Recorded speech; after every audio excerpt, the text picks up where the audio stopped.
Fala galera, Canel aqui mais uma vez. Hoje eu vou estar falando do capítulo 13 do livro Cidade das Damas.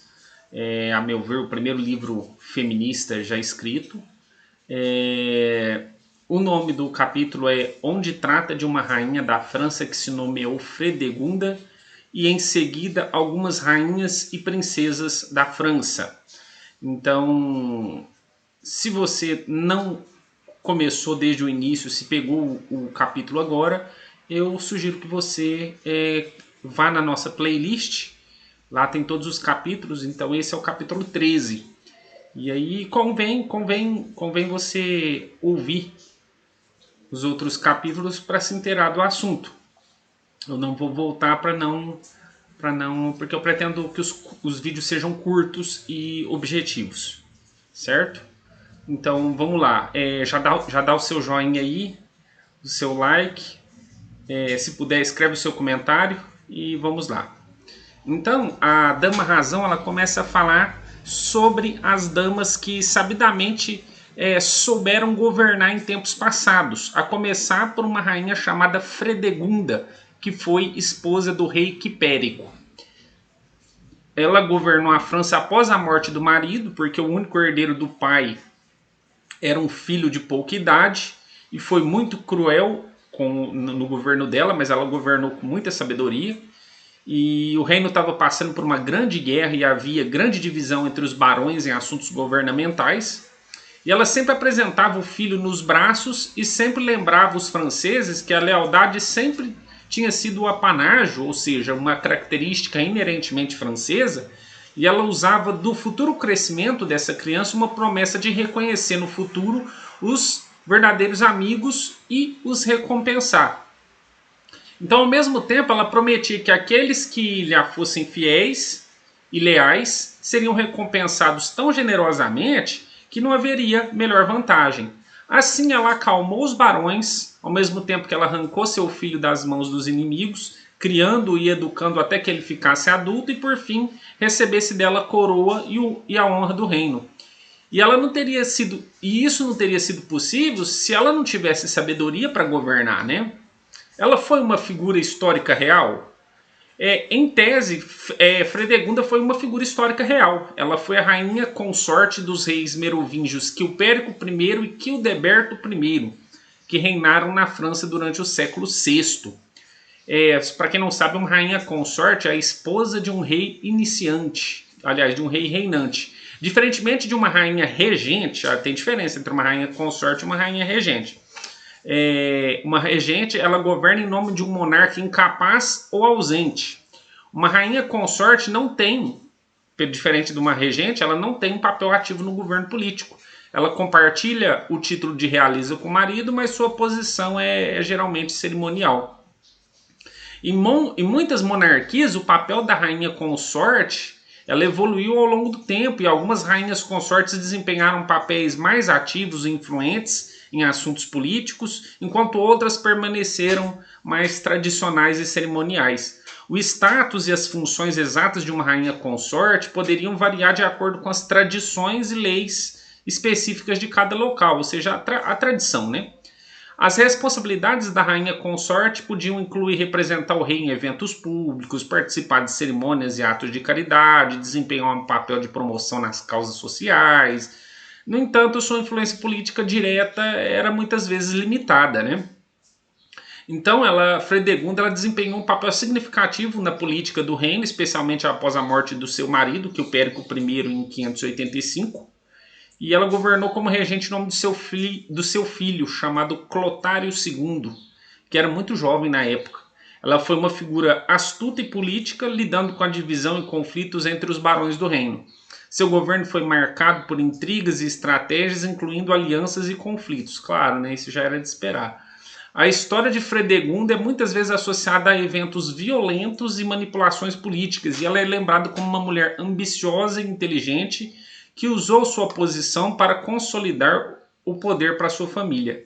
Sua vida e reinado são temas frequentes, até hoje, em relatos históricos e literários da época. A outra, então Razão ela continua falando, né? E a outra rainha que ela cita ali é a Rainha Branca, mãe de São Luís, que até o filho atingir a maioridade governou o reino da França com tanta nobreza e sabedoria que nenhum homem fez um governo melhor. Sempre elas, as mulheres, governam melhor, né? É sempre isso. Ela continuou sendo chefe do conselho e nada era feito sem ela, e até na guerra ela acompanhava o filho. E sim, ela parece ser um personagem real, né? A Rainha Branca mencionada no contexto parece se referir a Blanque de Castela, que foi rainha consorte de Luís VIII da França. E posteriormente a rainha regente durante a minoridade de seu filho Luís IX, também conhecido como São Luís. Blanque de Castela foi uma figura histórica real e desempenhou um papel significativo na política da França no século XIII. Blanque de Castela nasceu em 1188 e se casou com Luís VIII em 1200. Após a morte de Luís VIII em 1226, ou seja, eles viveram juntos 26 anos, né? Blanque tornou-se regente do reino em nome de seu filho Luís IX, que ainda era muito jovem para governar. Durante o período de regência, Blanque exerceu grande influência política, sendo conhecida por sua habilidade diplomática e administração eficaz. A referência à Rainha Branca pode ser uma interpretação do nome da família de Castela, já que Blanque significa branca em francês. No entanto, é importante observar que a história muitas vezes atribuiu epitetos e características distintas aos personagens históricos, e a Rainha Branca pode ser uma dessas representações simbólicas.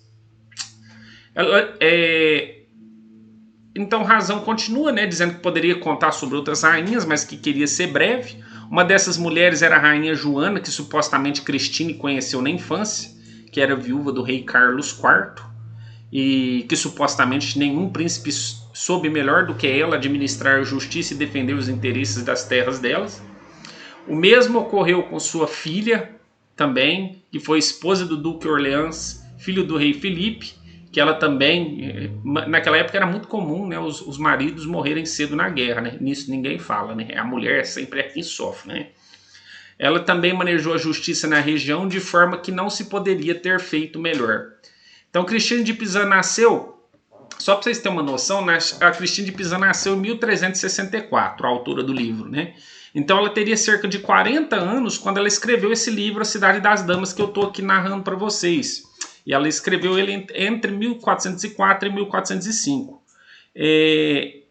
Essa Joana aí, em tese, a Christine diz que conheceu ela na infância. Só que não é registros históricos de uma rainha Joana, né, viúva do Carlos IV, com uma filha que casou com o filho do rei Felipe, que era o Duque de Orleans. Pode ser ou que essa personagem seja uma criação literária, ou que ela tenha sim uma base na realidade, mas sem detalhes históricos específicos. É difícil verificar a existência dessa rainha Joana e sua filha. Vale lembrar que ela falou que essa Joana era casada com Carlos IV. Naquela época, próximo ali daquela época, existiram dois Carlos IV conhecidos. O Carlos IV do Sacro Império Romano Germânico, de 1316 a 1378. Então, vamos pôr aí que... pode ser. E o outro era Carlos IV da França, que é muito mais certo de ser, porque ela estava lá na França, né? Então é possível. Esse aí foi rei da França de 1322 até a sua morte em 1328. A Christine de Pizan nasceu em 1364. Então fica meio difícil a gente saber qual dos dois poderia ser, né? Pelas datas, poderia ser o Carlos IV do Sacro Império Romano Germânico. Pela localização, poderia ser o Carlos IV da França. Como não há registros históricos que sugiram que Carlos IV do Sacro Império Romano Germânico ou Carlos IV da França se casaram com uma mulher chamada Joana, né? Então é possível, sim, que essa personagem seja uma figura fictícia. Ou que talvez o nome tenha sido alterado por algum efeito literário, que é o que eu acredito. Eu realmente acredito que ela exista, sim, porque como ela fala que é uma contemporânea dela, né, que ela conheceu na infância, quem leu o livro dela ia falar, mas você não conheceu essa mulher. Então eu acredito que ela conheceu, sim. Eu acredito que seja uma personagem real, né? Tanto é que existiu sim um Felipe, existiu um Felipe naquela época, né? Que ela fala lá que essa Joana teve uma filha que casou com um tal de Felipe, que aliás casou com o filho do rei Felipe, que esse filho do rei Felipe era o Duque de Orleans. E na época em que Cristina de Pizan escreveu a Cidade das Damas, havia vários reis chamados Felipe. O mais relevante para o contexto europeu da época era provavelmente Felipe VI de Valois, que reinou na França de 1328 a 1350. Ele foi sucedido por seu filho João II, cujo reinado durou até 1364. Ambos foram contemporâneos de Cristina de Pizan. E o filho do rei Felipe VI de Valois, que se tornou o Duque de Orleans, foi Luís I de Valois, o nome do filho dele, que se tornou o Duque de Orleans, que provavelmente casou com a filha dessa tal de Joana. Ele era o irmão mais novo do rei Carlos V da França e, portanto, tio do rei Carlos VI. Luís de Valois, Duque de Orleans, viveu de 1372 a 1407. Foi casado com... Só que aqui, ó, se fala que esse Luís I de Valois, o Duque de Orleans, ele foi casado com Valentina Visconti. Talvez possa ser a filha da Joana, né? Só que aqui fala que essa tal de Valentina era filha de Jean Galeazzo Visconti, Duque de Milão, e Isabela de Valois, filha do rei João II da França. Então, quer dizer, os nomes não batem. Mas não acho que ela tenha falsificado, não. Acho que pode ter alguma coisa aqui nessa história que ninguém saiba. Então não acredito que seja mentira essa história, não. Acredito que seja verdadeiro, porque se ela tivesse escrito... Já pensou se eu escrevo um livro aqui que eu falo que eu conheço o príncipe da Inglaterra, vamos supor, né? E aí eu espalho esse livro aqui, todo mundo aqui da minha região fica sabendo que eu sou amigo do príncipe, que eu conheci o príncipe, as mentiras aí que eu tenho inventado porventura num livro, né? E aí, como é que eu fico depois, né? É claro que ainda mais naquela época que as pessoas tinham uma reputação a zelar, então eu não acredito que seja mentira, não. Eu acredito sim que que seja verdadeiro, sim. Como, eu não sei. E essa Valentina e esse Luís tiveram 3 filhos juntos, Felipe, João e Margarida. Após a morte de Luís I, Valentina assumiu a responsabilidade, ó, observa que a história meio que bate, ó. A Valentina assumiu a responsabilidade pela criação e educação de seus filhos, já que eles eram ainda muito jovens na época da morte do pai. A situação era comum na época onde as viúvas frequentemente desempenhavam papéis significativos na vida de seus filhos após a morte do marido. E aí também, né, encerrando esse assunto, né, também o mesmo ocorreu, naquela época era muito frequente, ocorreu com uma outra branca também, rainha da França, que não é aquela branca original que nós começamos falando dela lá em cima, né, essa branca que era esposa de João, que também administrou suas terras e reinou com grande senso de justiça e respeito ao direito. E essa branca era conhecida como Branca de Navarra. A outra, se não me engano, era Branca de Castela, né? E essa Branca de Navarra, ela também conhecida como Branca I de Évreux, foi uma rainha consorte da França. Ela foi casada com João II da França, João, conhecido como João o Bom. Branca foi rainha de 1350 até a morte de João II em 1364. Ela desempenhou um papel importantíssimo na administração das terras durante o reinado de seu marido e posteriormente na regência durante a minoridade de seu filho Carlos V. Branca de Navarra foi conhecida por seu senso de justiça e respeito pelo direito durante o período em que esteve envolvida nas responsabilidades do governo. E por fim, né, a Dama Razão, ela cita a Duquesa de Anjou, que era esposa do irmão mais novo do rei Carlos da França, que se tornou rei da Sicília. Ela soube manter a espada da justiça sempre elevada em suas terras e regiões, tanto na Sicília quanto em Provença, onde ela governou e conservou o governo até os 3 filhos nobres dela crescerem. Na juventude, ela foi de soberana beleza, que ultrapassava todas as outras damas, mas foi sábia e casta, e na maturidade, depois da morte de seu senhor, na Itália, a Provença, a cidade de Provença, se rebelou contra ela e o filho dela. Mas ela lutou muito, tanto com força quanto com doçura, que conseguiu pôr ordem e obediência nas suas terras, fazendo reinar as leis da justiça, que nunca se ouviu falar em reclamação nem queixa contra ela, o que é um contrassenso, porque eles se rebelariam contra ela, né? Estranho, mas enfim. Ela diz que poderia continuar contando sobre outras damas que durante a viuvez souberam governar a si próprias e suas terras, né? Só para encaixar essa descrição aí, ela parece se referir a Joana I de Nápoles, também conhecida como Joana I de Anjou. Essa mulher existiu. Ela foi rainha de Nápoles e condessa de Provença, governando no século XIV. Joana foi uma figura importante, conhecida por sua beleza, sabedoria e habilidade política. Ela enfrentou desafios significativos, incluindo a revolta na Provença após a morte de seu marido André da Hungria. Joana I de Nápoles teve uma vida complexa e governou em um período tumultuado. Se essa é a mesma figura que Christine de Pizan está mencionando, é possível que ela esteja destacando a capacidade dessas mulheres em governar e manter a justiça mesmo em circunstâncias difíceis. Todas elas passaram por isso, né?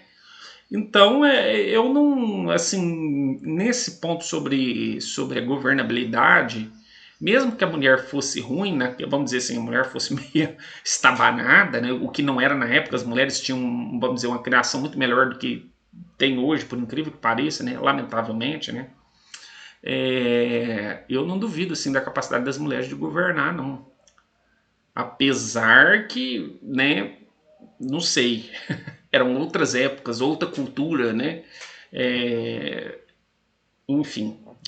Então, a razão, ela cita exemplos contemporâneos, né, como a Condessa de La Manche, Dame e Condessa de Vendôme de Castres, que era uma proprietária de terras que ainda estava vivo no tempo de Christine, né? E que ela mesma mantinha a justiça também nas terras dela, né? Essa Condessa de La Manche parece ser referência a uma figura histórica específica, mas o nome exato pode ser uma variação ou um título que foi utilizado por diferentes pessoas ao longo do tempo. Como ela não era casada com ninguém muito importante, assim, que pudesse ser procurado, e até as que a gente procurou, que a gente teve dificuldade de encontrar, né? Enfim, por ela não ser conhecida, talvez ela tenha ficado mais no esquecimento, seja mais uma figura local ali, né? Enfim, não só ela, né? Segundo razão, não só ela, mas outras damas da alta, média e baixa condições mantiveram e mantinham seus domínios no mesmo estado que seus maridos deixaram e que são da mesma forma foram da mesma forma apreciada pelos seus súditos. Segundo ela, a existência dessas mulheres desagradava aos homens, né? E que embora existisse muitas mulheres parvas, tolas, era muito maior o número de mulheres inteligentes, vivas e mais perspicazes do que uma multidão de homens. E que se seus maridos as considerassem ou fossem sensatos como elas, né, seria muito benéfico e proveitoso para eles mesmos, né? Mesmo que elas não exercessem, que as mulheres não exercessem as atividades do judiciário naquela época, elas deveriam entender isso como uma tarefa a menos para carregar, e que muitos homens desse ofício gostariam de nada saber, né? Porque se todos seguem um caminho justo, Deus sabe quanto é grande a punição quando se comete um caminho. Então, na cabeça dela, para quem julgava também era difícil, né? Então, embora as mulheres não exercessem a atividade do judiciário, ela não via isso como uma perca, né? Para as mulheres de forma geral. É isso aí, é um capítulo um pouco longo, né? A gente tem que falar de cada figura histórica aqui para ver se existe mesmo, né? Espero que tenham gostado do tema. Se gostaram, dê o joinha aí. Se não gostaram, faça os seus comentários, sugestões. E é isso aí. Até mais.